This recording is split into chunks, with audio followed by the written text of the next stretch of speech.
Good day everyone. Let's try to answer somewhat problem posted on Facebook. And also special credits to Master Rony Sarker for sharing this wonderful question. And let's start. Here's the question.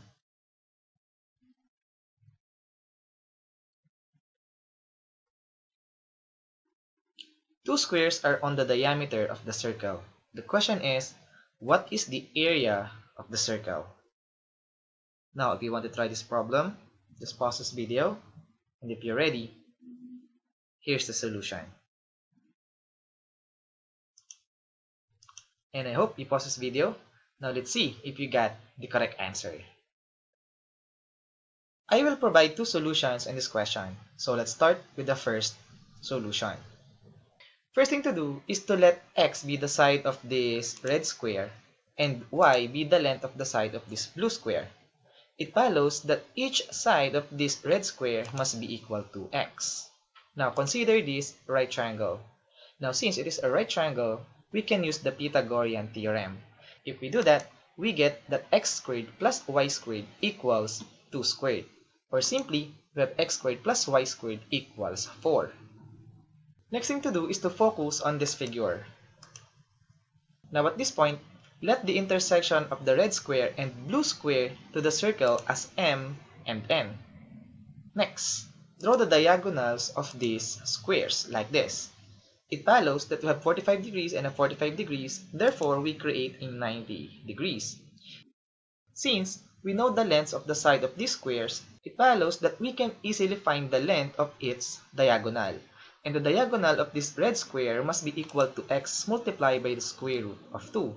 Likewise, the diagonal of this blue square must be equal to y multiplied by the square root of 2. Next, connect M and N. Now, focus on this right triangle.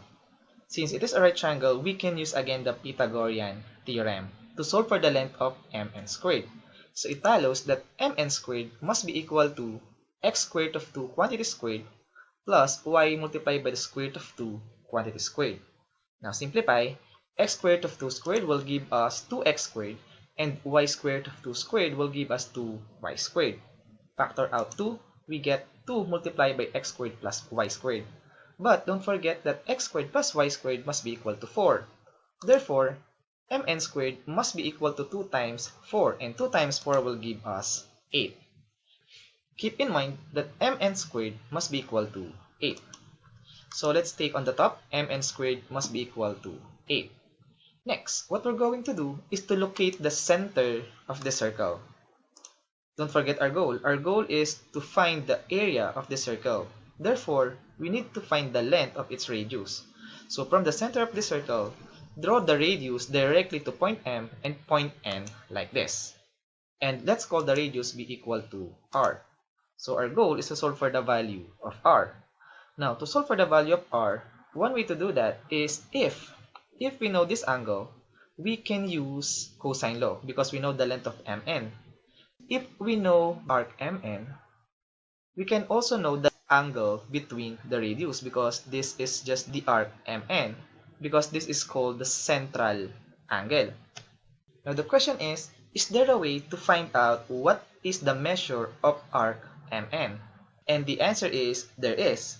So what we're going to do is to flip this red square and blue square like this.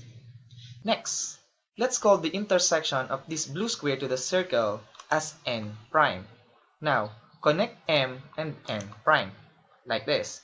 Now the question is, what is the measure of this angle? Now definitely, this is the diagonal of the square.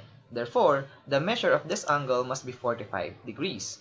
Now, according to inscribed angle theorem, the measure of an inscribed angle is half the measure of the intercepted arc. Since the inscribed angle is 45 degrees, it follows that the intercepted arc MN must be equal to 90 degrees. It follows that the angle between these two radii must be equal to 90 degrees also.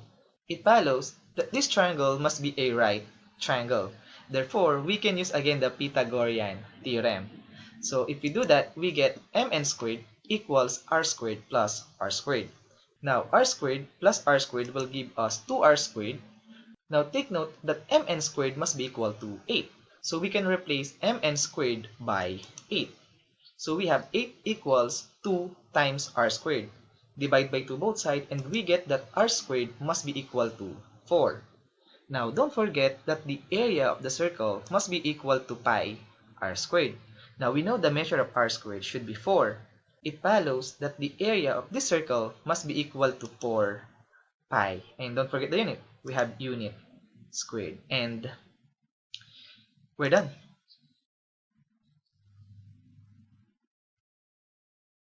This is our first solution. Now, let's start with our second solution. And our second solution is what we call the invariance principle. Now, the invariance principle is a technique used for figure out the answer to a puzzle under the assumption that such an answer exists and is unique. It applies when a puzzle is not completely determined by the constraints, which might be in the form of a diagram, and yet there is a unique answer. This means that there are multiple possible diagrams that can be drawn. This invariance can be exploited in two ways. Either you get an actual solution or as a route to solve the general case. This is sometimes referred to as AG invariance principle due to the frequency with which it can be used to solve Catriona AG's geometry puzzle.